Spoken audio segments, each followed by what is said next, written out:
하나님 말씀은 구약 성경 사사기 17장 1절에서 13절입니다. 구약 성경 391페이지쯤에 있습니다. 사사기 17장 1절에서 13절입니다.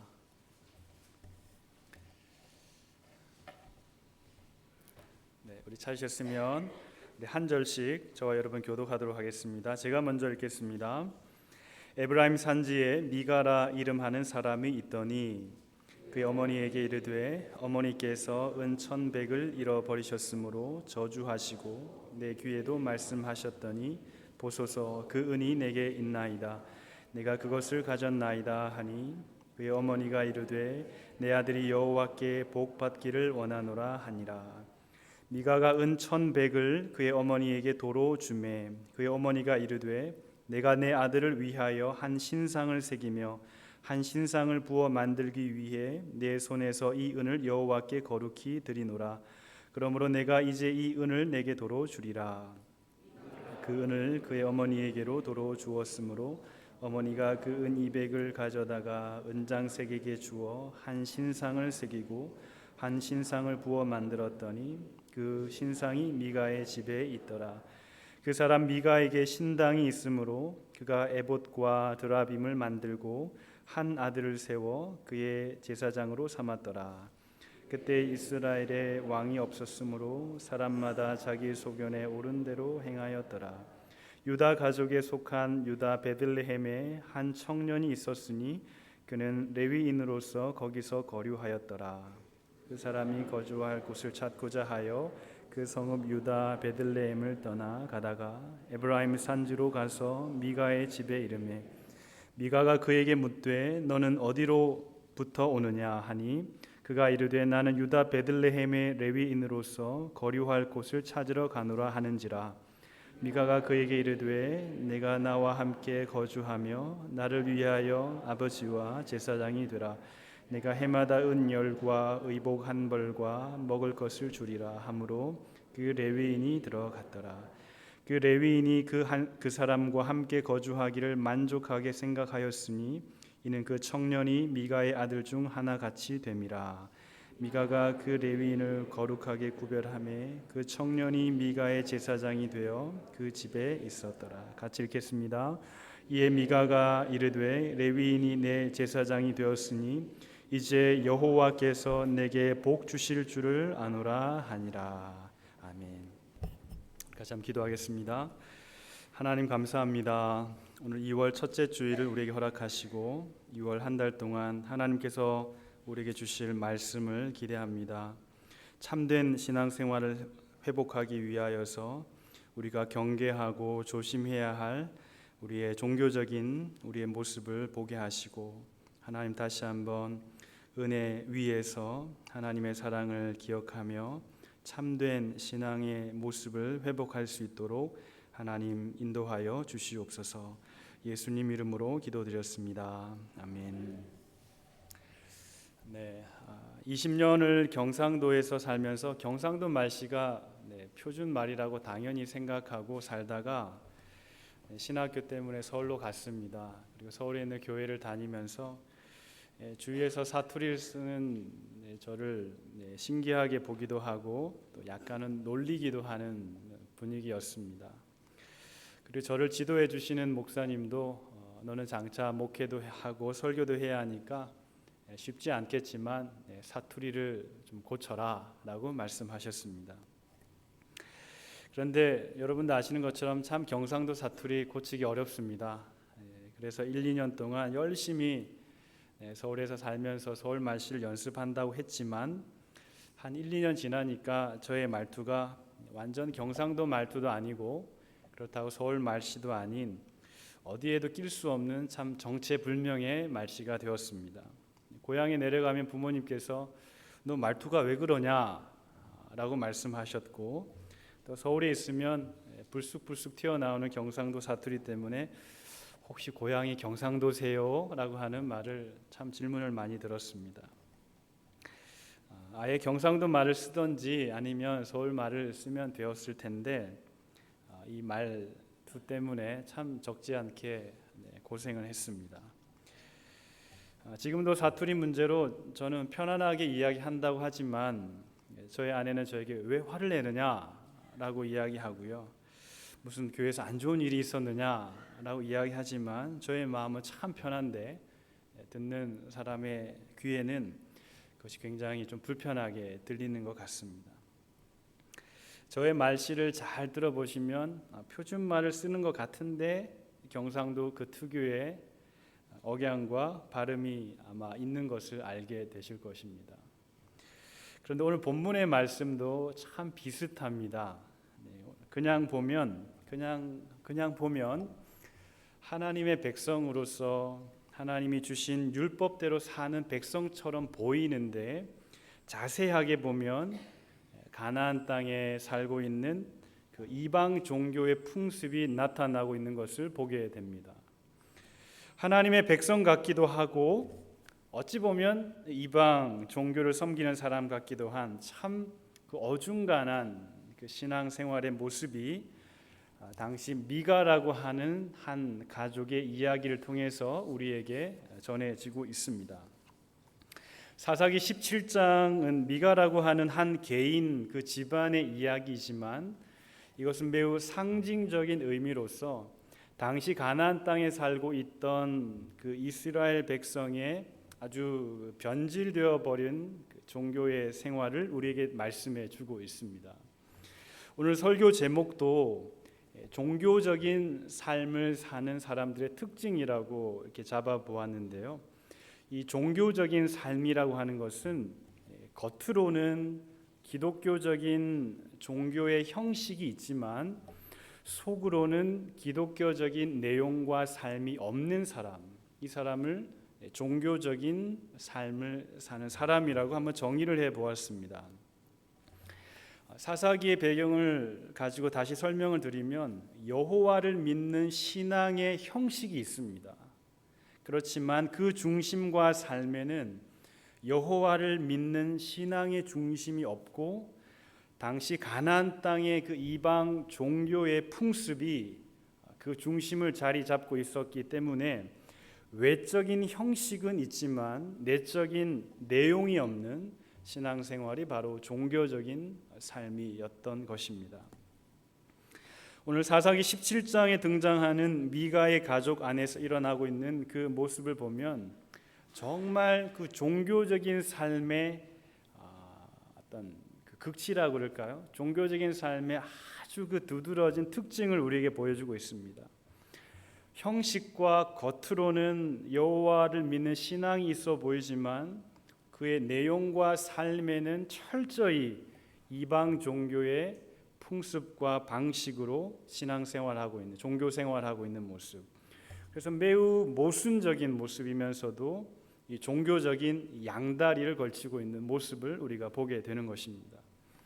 그래서 미가의 가족 이야기를 통해서 이렇게 이중적인 종교 생활을 하고 있는 사람들은 어떤 특징이 있는가, 어떤 종교의 생활을 하고 있는가에 대해서 좀 살펴보려고 합니다. 우선 미가의 가족 안에서 일어난 일을 우리가 배경을 좀 알아야 할 것 같습니다.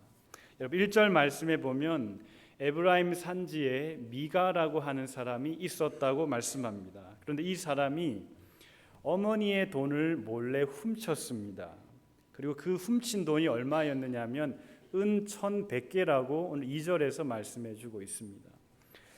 여러분 사실 이 은 1,100개가 어느 정도의 가치인가 사실 좀 알기가 어려운데요. 미루어 짐작할 수 있는 것은 10절 말씀을 보면 이 미가라고 하는 사람이 레위인을 제사장으로 고용할 때 내가 당신에게 은 10을 1년에 주겠다고 말합니다.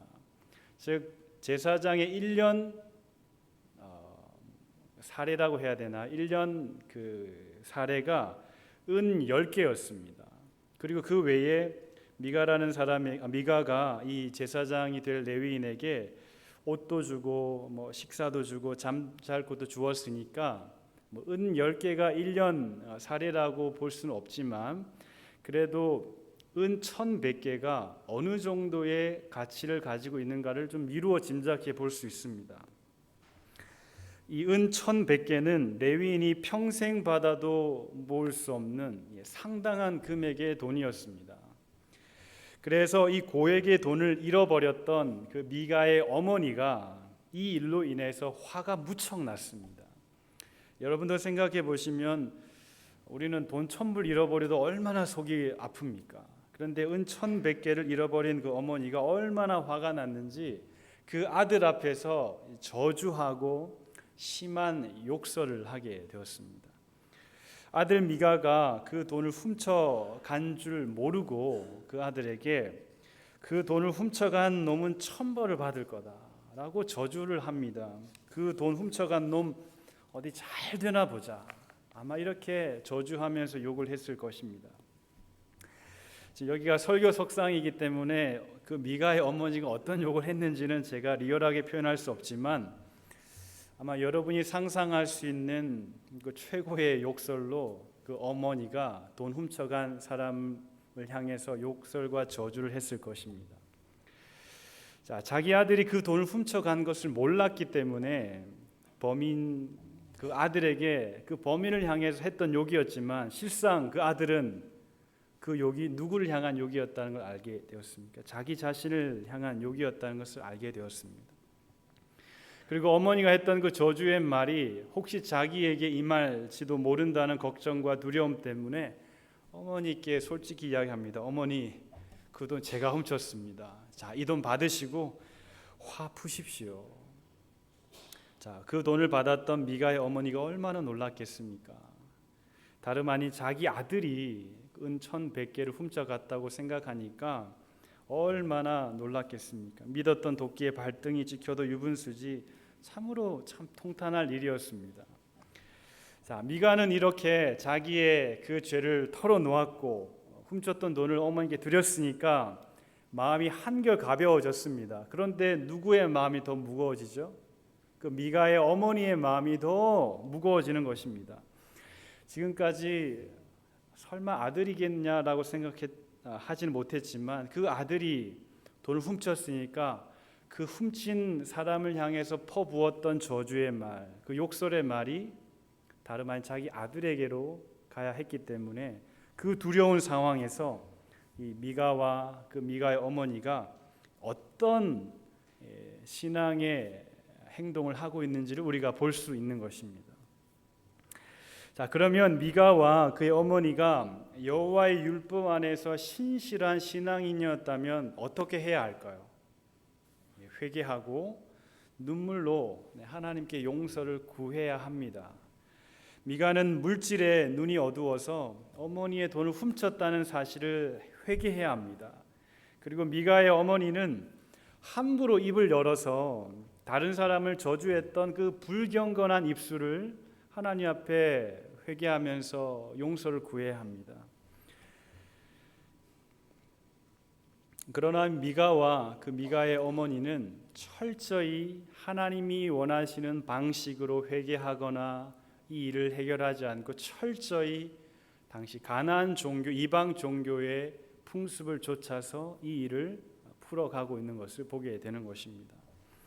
자, 이 모습을 통해서 종교적인 삶을 살아가고 있는 사람들은 어떤 특징이 있는가? 세 가지를 나누어서 보게 될 텐데요. 첫 번째를 보면 종교적인 생활을 하는 사람들의 특징은 여호와의 이름을 부르지만 여호와께서 말씀하신 율법에 대한 순종이 없는 사람들입니다. 여호와의 이름을 알지만 여호와께서 말씀하신 율법을 알지 못하고 율법에 대한 순종이 없습니다. 자, 미가의 어머니는 자기가 뱉은 저주의 말이 진짜 자기 아들에게 임할지도 모른다는 두려움에 어떤 행동을 하고 있지요? 한 신상을 만들고 있습니다. 오늘 3절 말씀에 보면 이렇게 말씀합니다. 그의 어머니가 이르되 자, 내 아들을 위하여 한 신상을 새기며 한 신상을 부어 만들기 위해 내 손에서 이 은을 여호와께 거룩하게 구별하여 드린다고 말합니다. 자, 미가의 어미는 여호와의 이름을 분명히 알았습니다. 여호와의 이름을 분명히 알았고 여호와 하나님께서 자기의 잘못에 대해서 벌을 주시는 분이라는 것을 알았기 때문에 여호와를 위하여서 뭔가를 드리자고 이야기합니다. 자, 그러면 정말 신앙인이었고 율법을 아는 사람이었다면 어떻게 해야 됩니까? 회개하는 마음으로 제사장을 찾아가서 제물을 제단 위에 올리고 번제를 드리고 속죄제를 드리면서 하나님이 원하시는 방법으로 회개하고 이 문제를 해결해야 했습니다. 그런데 이 미가와 미가의 어미는 어떻게 이 문제를 해결하고 있습니까? 신상을 만들고 있습니다. 신상을 만드는 일, 즉 우상을 만드는 행위는 전혀 여호와의 율법과 어울리지 않는 행위입니다. 오히려 주위에 있는 이방신을 섬기는 사람들의 행동을 그대로 따라하고 있습니다. 그렇지만 이것은 누구를 위하여라고 말하죠? 하나님을 위하여라고 말하고 있습니다. 신상을 만드는 것을 금지하신 것은 우리 10계명의 두 번째 계명에 있습니다. 그런데 미가의 어미는 그 계명에 대한 관심이 없고 또한 순종이 없었습니다. 여호와를 위해서라고 여호와의 이름을 거론하지만 그분을 위해서 행하는 신상 만들기는 여호와를 위한 것이 아니라 오히려 여호와를 대적하는 행위였습니다. 여호와를 위한 신상 만들기는 말이 안 되는 모습입니다. 여호와의 이름은 부르지만 여호와 하나님께서 원하시는 순종이 없고 더 나아가 하나님이 싫어하시는 방식으로, 하나님이 원하지 않는 세상의 방식으로 하나님 앞에 종교적인 삶을 살아가는 것입니다. 그래서 겉으로는 하나님 부르지만 속에는 하나님이 실상은 없는 사람이었습니다. 자, 신상을 부어 만드는 일은 시작에 불과했습니다. 여러분 5절 말씀에 보면 그 신상을 둘 수 있는 신당을 만듭니다. 그리고 신당을 장식할 에봇과 드라빔을 만들어서 마치 작은 성소를 꾸며 집에 두었습니다. 이는 겉으로는 여호와 하나님을 위한 성소라고 말했겠지만 실상은 철저히 가나안 종교의 특징이 나타나고 있는 것이었습니다.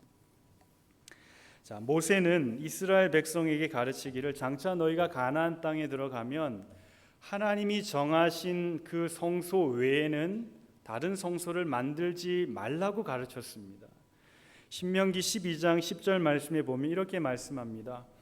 너희가 요단을 건너가서 하나님이 너에게 주신 기업에 이를 때에 하나님께서 자기 이름을 두시려고 한 곳을 택하실 것인데 그곳에 가서 제물을 드려라고 말씀합니다.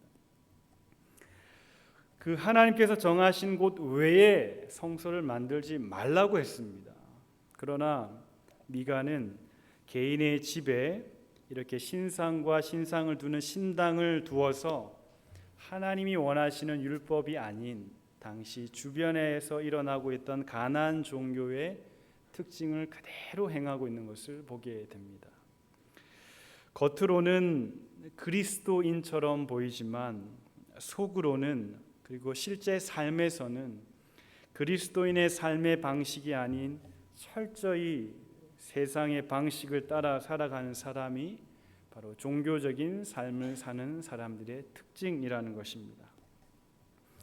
자, 왜 이와 같은 모습이 생겼을까요? 이것을 호세아 선지자가 정확하게 지적을 하죠. 호세아 4장 6절 말씀에 내 백성이 지식이 없기 때문에 망한다. 내가 지식을 버렸으니 너를 버려 내 제사장이 되지 못하게 할 것이다 라고 말씀합니다. 당시 미가의 가정으로 대표되는 사사시대의 이스라엘 사람들은 한마디로 말하면 여호와의 율법을 버렸습니다. 하나님을 아는 지식을 버렸습니다. 그래서 여호와의 이름을 알긴 알지만 여호와께서 그의 백성에게 어떤 삶을 원하시고 그의 백성에게 어떤 신앙의 모습을 원하시는지 전혀 알지 못했기 때문에 순종은 고사하고 하나님을 아는 지식조차 없는 영적 무지의 삶을 살았기 때문에 종교적인 삶을 살아갈 수밖에 없었습니다. 그리고 이 영적 무지의 공간을 무엇으로 채웠지요?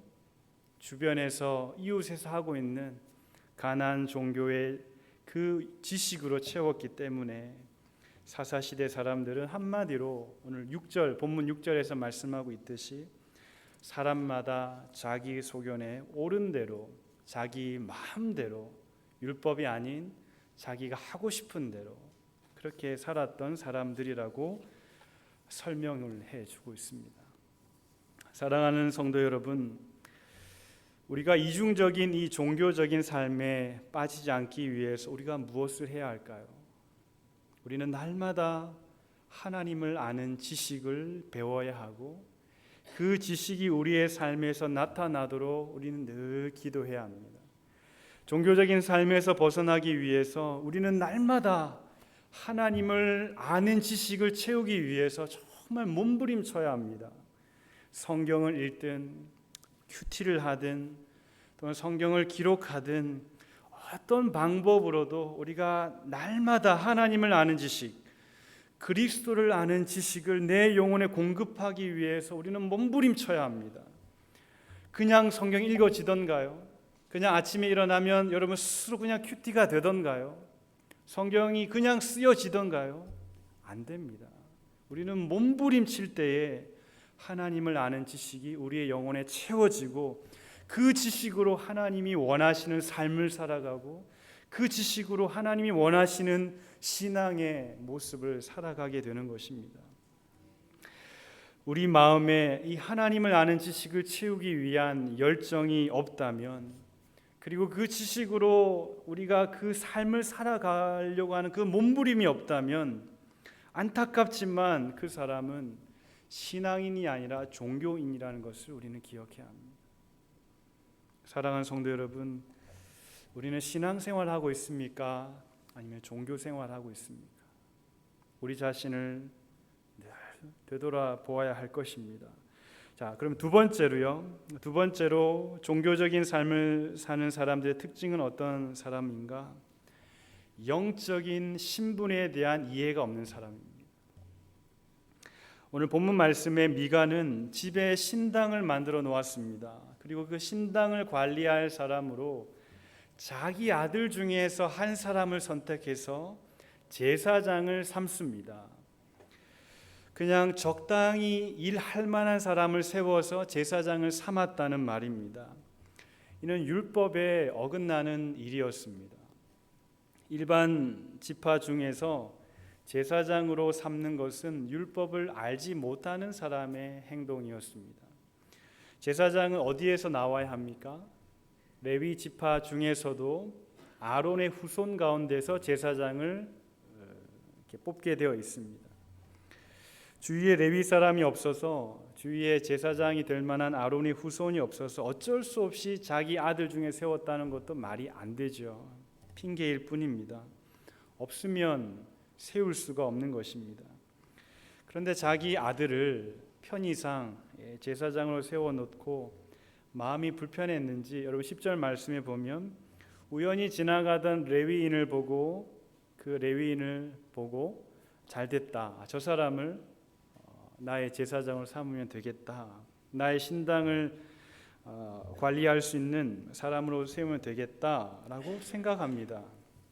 자, 이것을 볼 때 미가는 제사장이라고 하는 직분이 가진 영적 의미와 권위에 대해서 전혀 몰랐다기보다는 그것을 무시했던 사람이었습니다.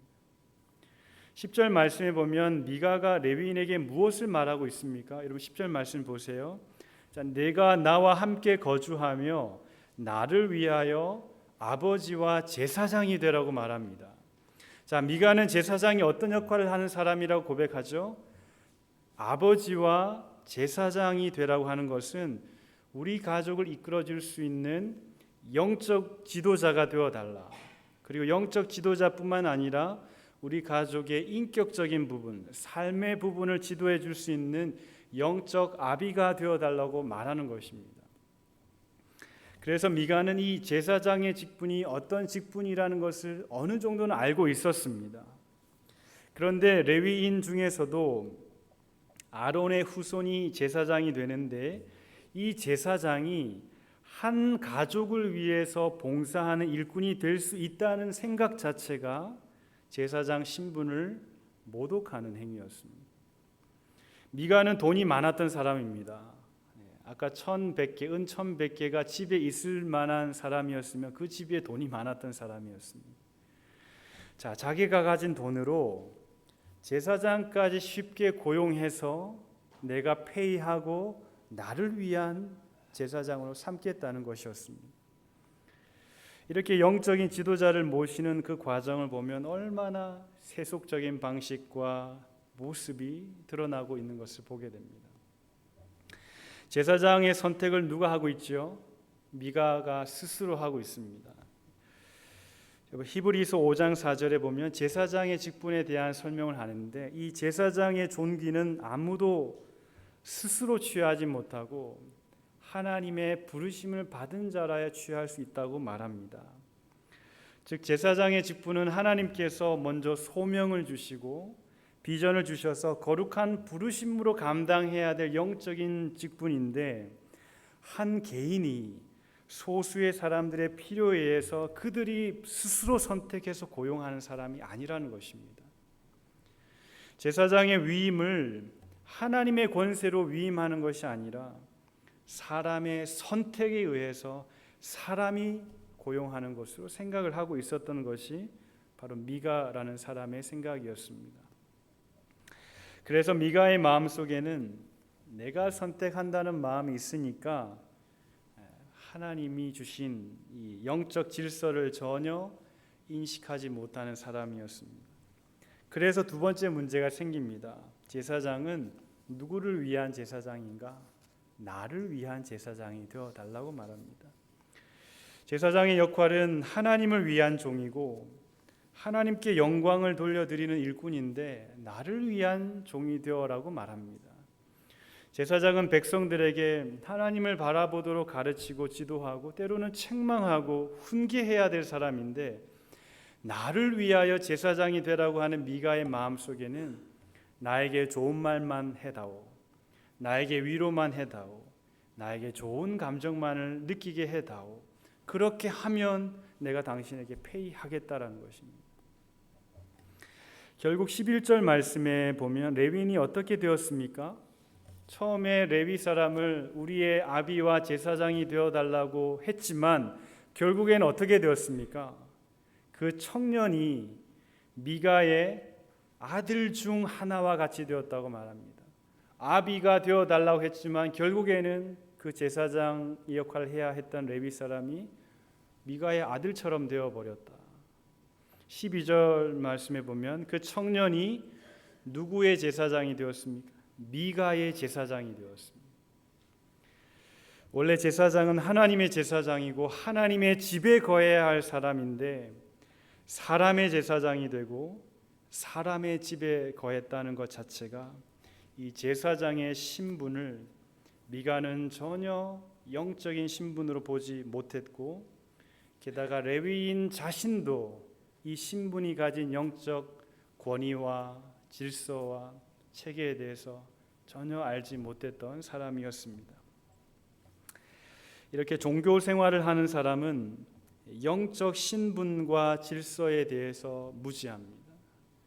하나님이 주신 율법에 대한 지식과 그 율법을 존경하는 마음이 없기 때문에 그 율법에서 언급하고 있는 영적 신분, 영적 질서에 전혀 관심이 없고, 세상의 방식과 세상의 논리와 세상에서 일반적으로 맺는 관계를 가지고 영적 신분을 그냥 미루어 짐작하는 것입니다.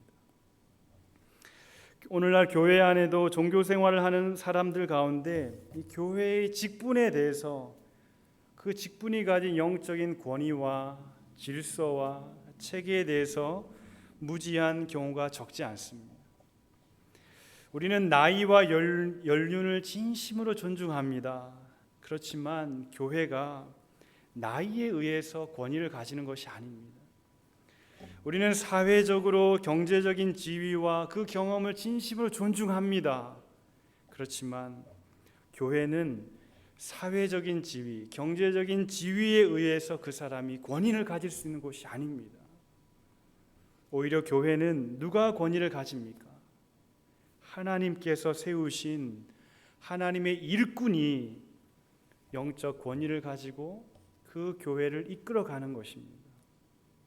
때로는 교역자가 가진 권위를 가지고, 때로는 우리 성도들 가운데 세움을 받은 장로님 또는 권사님, 집사님, 이런 직분이 갖는 영적 권위를 우리는 인정하고 그 신분이 어떤 권위가 있는지, 어떤 역할이 있는지, 어떤 질서가 있는지를 분명하게 알고 그것을 하나님 앞에 존중하는 마음으로 인정을 하는 것입니다.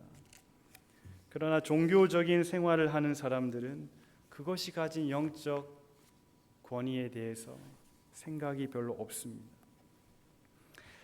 특히 우리 교회는 교역자들이 비교적 젊습니다. 그리고 우리 장로님들이 비교적 젊습니다. 나이가 어리다고 또는 경험이 부족하다고, 또 교역자의 경우 교회에서 사례를 받는다는 이유로 적절한 권위를 인정하지 않는 모습은 안타깝지만 그분이 영적 질서와 영적 권위, 영적 신분이 가지고 있는 그 의미를 잘 모르시는 분이라고 하는 것 스스로 나타내는 것입니다. 물론 반대로 내가 교역자라고 해서, 내가 장로라고 해서, 내가 집사라고 해서, 권사라고 해서 이 신분이 가진 그 역할, 그 섬기는 모습 없이 다른 사람 위에 군림하려 한다든지, 내가 교역자인데, 내가 장로인데 하면서 다른 사람 위에 서려고 한다든지 하면 그분 자신도 이 영적 신분이 가진 권위와 질서를 모르시는 분이라고 하는 것을 스스로 나타내는 것입니다. 사랑하는 성도 여러분, 우리는 신앙생활하는 사람들입니다. 종교생활하는 사람들이 아닙니다. 그래서 하나님께서 주신 영적 신분, 특별히 우리 성도라고 하는 신분, 직분자의 신분, 때로는 사역자의 신분이 어떤 영적 신분인지, 권위를 가지는지, 질서를 가지는지 우리가 말씀 안에서 이해하고 존중하고 그것을 높여드려야 하는 것입니다. 어느 목사님의 간증을 들은 적이 있습니다. 그 목사님이 20대 초반의 어린 나이에 신학을 공부하면서 처음으로 전도사 사역을 시작하게 되었습니다. 그리고 그 사역을 하기 시작한 교회 주보에 전도사 아무개라고 하는 이름이 실린 것을 보고 이분이 아버지에게 그 주보를 보여주면서, 아버지, 이제 제가 전도사 사역을 시작하게 되었습니다 하니까 그 아버지가 그 주보를 한참 보고 계시다가 아들을 부릅니다. 아무개 전도사님, 이제 하나님의 종으로 사역을 하게 되었으니 열심히 하십시오 라고 권면했다는 것입니다. 자, 어제까지만 해도 아버지로서 아들의 이름을 불렀습니다. 아무개야 아무개야 불렀는데 이제 주의 몸된 교회의 사역자가 전도사가 되었다는 그 말에 그 아들을 전도사님이라고 교회에서뿐만 아니라 집에서도 부르기 시작했다는 것입니다. 비록 육적인 관계에서는 아버지입니다. 그리고 아들의 이름을 편안하게 아들아 부를 수 있습니다. 그러나 그 아버지는 그 아들이 가진 그리고 시작하는 그 영적 신분이 가진 것을 인정하고 존중하기 위해서 아들의 이름 대신 전도사님이라고 부르기 시작했다는 것입니다. 근데 그 아들의 마음속에 아버지가 나의 이름을 전도사님이라 불러주니까 내가 가진 이 직분이 얼마나 하나님 앞에서 소중한 직분인지를 깨닫게 되었다는 것입니다. 사랑하는 성도 여러분, 우리는 교회 안에서 예수 그리스도를 믿음으로 받은 거룩한 신분의 이름이 있습니다. 우리는 교회에서 알기 전에 일상에서 삶에서 알고 지내던 관계 속에서 친분을 가진 이름으로 부르는 것 참 좋습니다. 편하고요. 더 친밀할 경우가 있습니다. 그러나 우리는 그리스도 안에서 새로운 신분을 받았습니다. 형제요, 자매요, 그리고 교회를 섬기기 위한 직분을 받았습니다. 그러면 우리의 호칭이, 우리의 이름이 우리가 일상에서 사회생활하면서 불렀던 호칭보다 예수 그리스도 안에서 받은 영적 신분의 이름으로 서로의 이름을 부르고 서로의 관계를 확인해 가는 것이 너무나도 소중하다라는 것입니다. 사랑하는 성도 여러분, 정말로 신앙이 있고 하나님을 아는 지식과 복음이 우리에게 주신 영적 신분과 질서를 아는 성도라면 하나님이 주신 이 영적 신분에 대한 이해와 질서를 분명히 알고 살아갑니다. 하나님이 세우신 교역자, 하나님이 세우신 직분자, 또 우리 한 사람 한 사람을 성도로 세우신 하나님의 그 영적인 사역들에 대해서 존중하며 서로의 이름을 그렇게 영적인 신분으로 우리가 불러드리는 것입니다. 사도 바울이 에베소 교회 성도들을 위해서 기도할 때마다 이렇게 기도했습니다. 하나님, 이 에베소 교회 성도들이 성도가 받는 영적 기업의 풍성함이 무엇인지를 알게 해 주십시오. 너희 마음의 눈을 밝히시고 그의 부르심의 소망이 무엇이며 성도 안에서 주신 그 기업의 영광이 풍성함이 무엇인지를 깨달을 때에 우리는 서로에게 성도라고 하는 거룩한 이름을 부르고 장로님, 집사님, 권사님, 개인적으로 여러 관계가 있겠지만 우리 교회 안에서 영적 신분에 합당한 이름을 부르면서 서로가 누구인지, 어떤 질서 가운데 교회를 세워가야 할지를 분명히 아는 것이 신앙생활의 모습이라는 것입니다. 우리의 마음속에 이 우리에게 주신 신분에 관한 정확한 이해, 우리 가운데 있어야 할 것을 우리가 기억하시길 바랍니다. 우리 마지막입니다. 마지막으로 종교 생활을 하는 사람들의 관심이 어디 있느냐? 철저히 이 땅의 복에 관심을 두고 살아간다는 것입니다. 오늘 본문 2절에서도 미가의 어머니가 이렇게 말합니다. 내 아들이 여호와께 복을 받기를 원한다. 본문 13절 끝에서도 이제 여호와께서 내게 복을 주실 줄을 아노라. 미가와 미가의 어미의 관심은 오직 복이었습니다. 복 하며 살았습니다. 특히 13절 마지막 말씀에 레위인이 내 제사장이 되었으니 이제 여호와께서 내게 복 주실 줄을 안다라고 고백합니다. 이 고백을 통해서 미가가 무엇에 관심을 가지고 신앙생활하고 있는가를 우리가 여실하게 알 수 있는 것입니다. 지금까지 신상을 만들고 신당을 꾸미고 제사장을 모셔서 그 신당을 꾸민 궁극적인 이유는 복받고 싶어서였습니다. 날 구원하신 하나님을 향한 사랑과 율법에 대한 순종이 그 동기가 아니었습니다. 하나님의 백성의 그 당연한 관심이어야 할 거룩함과 성화를 추구하는 것도 아니었습니다. 하나님의 영광은 관심이 없고 종교 생활을 했던 미가의 유일한 관심은 이 땅에 복을 받기 위한 것이 그의 종교 생활의 동기였습니다. 여러분, 마중물이라는 걸 아시죠? 마중물. 예전에 저는 해본 적이 없는데 그 펌프에서 물을 기르려면 물 한 바가지를 넣어서 펌프에서 물을 올렸잖아요. 그 한 바가지의 물이 마중물이라고 하는데 더 큰 것을 얻기 위해서 작은 것을 희생하는 것이 바로 마중물이라고 하는 것입니다. 여러분, 11조를 드리는 것, 나에게 주신 모든 소득이 하나님이 주신 것입니다 라는 믿음의 고백과 감사의 마음으로 드리기보다는 11조를 드리면 하나님께서 내게 더 큰 복을 주시겠지, 마치 마중물을 붓듯이 큰 복을 얻기 위한 마치 투자로서 11조를 드린다면 그 사람은 신앙생활하는 것이 아닙니다. 종교생활하는 사람입니다. 11조를 이 땅에 복을 얻기 위한 수단으로 사용하기 때문입니다. 주일을 성수하는 것도 나에게 주신 모든 시간이 하나님의 시간입니다. 일주일에 하루를 구별하여 나에게 주신 구원을 감사하며 예배합니다라는 믿음의 고백과 감사의 마음으로 주일을 지키기보다는 주일 예배 지키면 하나님이 나에게 더 큰 복 주시겠지 라고 생각한다면 그 사람 분명히 이 땅의 복을 추구하는 종교생활하고 있는 사람이라는 것입니다. 미가가 마지막에 했던 그 말, 레위인이 내 제사장이 되었으니 이제 여호와께서 내게 복을 주실 것이다. 이 말을 다시 풀이해 보면요, 이제 내가 종교적인 구색을 다 맞추어 놓았으니까 하나님 당신 복 주셔야 됩니다. 복 안 주시면 안 됩니다. 자기 중심적으로 하나님을 이용하고 있는 모습인 것을 보게 되는 것입니다. 우리도 흔히 11조를 드렸으니까 이제 하나님 내게 복 주실 거죠. 주일 성수했으니까, 많은 봉사했으니까 하나님 내게 복 주셔야 됩니다. 안 주시면 저 다른 곳에 갑니다.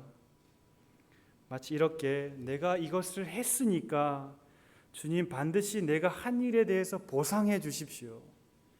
그런 마음으로 우리가 생활하고 있다면 그분은 안타깝지만 신앙생활을 하는 분이 아니라 종교생활하는 분입니다. 참된 신앙생활하는 사람은 반대입니다.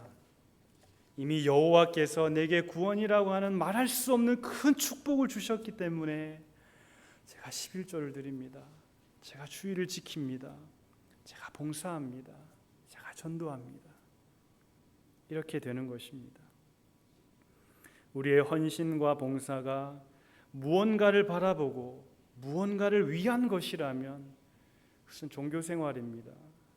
그러나 우리의 헌신과 봉사가 구원에 대한 감사의 결과라면 그분은 신앙생활하고 있다는 것을 우리가 기억해야 합니다. 말씀을 정리하겠습니다. 사도 바울이 마지막 때가 되면 이렇게 종교생활하는 사람들이 많아질 것이다 라고 말했습니다. 디모데후서 3장 1절에서 5절에 보면 너는 이것을 알라 말세에 고통하는 때가 이를 것인데, 여러 가지를 설명하고 나서 마지막 이렇게 정리합니다. 그때가 되면 경건의 모양은 있지만 경건의 능력을 부인하는 자들이 많아질 것이다. 경건의 모양은 있지만 경건의 능력이 없는 사람, 이것이 한마디로 말하면 종교생활하는 사람들입니다. 겉으로는 그리스도인 같은데 속으로는 철저히 세속의 생각과 가치관을 가지고 하나님을 이용해서 철저히 이 땅의 복을 추구하면서 사는 사람, 그 사람은 신앙인이 아니라 종교인이라는 것입니다. 사도 바울은 마지막 5절 말씀에 내가 이와 같은 자들에게서 돌아서라, 이와 같은 자들을 멀리하라. 왜냐하면 그 종교생활의 모습이 우리에게도 영향을 끼칠 수 있기 때문이라고 말하고 있습니다. 사랑하는 성도 여러분, 이 종교생활의 달콤한 유혹, 하나님을 이용해서 세상의 복을 받기를 원하는 그 유혹, 저의 마음속에도 너무 많고 우리의 마음속에 너무나도 많습니다. 저를 비롯해서 우리 안에 있는 종교생활의 달콤한 유혹을 오늘도 우리가 거부하기 위해서, 멀리하기 위해서 오직 은혜 안에서 주어진 십자가의 사랑, 그 사랑에 먼저 감격하고 감사하고 이 땅의 복이 아닌 하늘의 복을 추구하면서 종교인의 삶이 아닌 진정 하나님이 원하시는 신앙인의 삶을 회복하여 하늘의 복을 추구하며 살아갈 수 있는 저와 여러분 되기를 주의 이름으로 축복합니다. 아멘. 기도하겠습니다.